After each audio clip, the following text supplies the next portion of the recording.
Қайсысын таңдар едіңіз? Пәтерде тұрды ма? Әлде Астананың 15 минуттық шақырым жерінде жеке үйіңізді иеленуде ме? Қосшыда қазір жеке үй салуға арналған жер телімдер сатылады. Әр телімге жол мен электр энергиясы тартылған. Қолымда Қосшы қаласының жалпы жоспарым бар.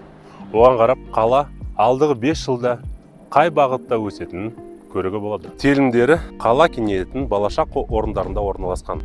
Және қазіргі уақытта бағаларда өте қолайлы.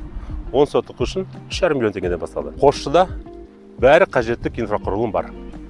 Мектептер, балабақшалар, ауруханалар, кафелер, тағы да басқа. Телімдер Астананың жанында орналасқан. Бұл барлық Астананың артықшылықпен пайдаланып, өз аумағыңызбен жеке үйге ие болуға мүмкіндік береді. Өзіңізге ұнайтын жер телімін таңдау үшін сілтеме арқылы өтіп, қарауға жазылыңыз.